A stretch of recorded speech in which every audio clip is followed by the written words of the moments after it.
Today we talk about a squat. A squat is incredibly important and fundamental to a healthy spine, a resilient spine.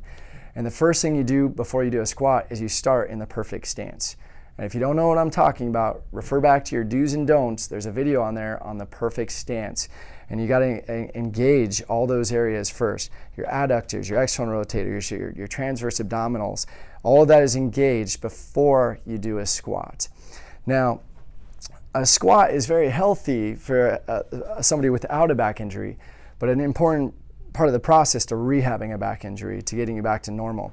So what we're going to do here is we're going to grab something that supports our back. Because if you've ever seen somebody who has a back injury, how do you squat? You squat like this, and you try to grab something, right?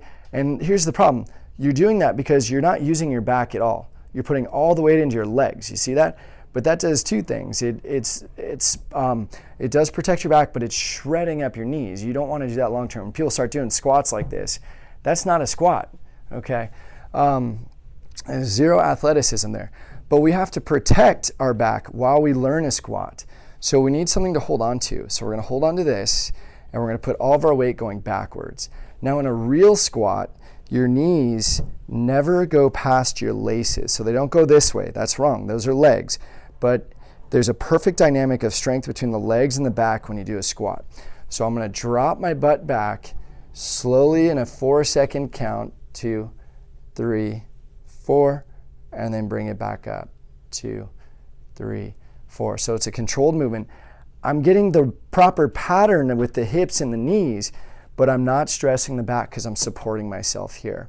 Now, over time, you want to do this, so you do it, about a minute. It could be 10 reps, it could be 5 reps. Just take your time with it, but you want to use less and less weight. So when you first start out, you might be like hanging on for dear life, protecting your back.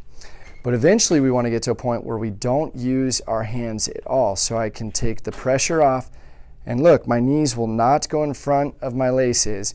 My butt stays out. I'm going to drop down, hold it, and bring it back.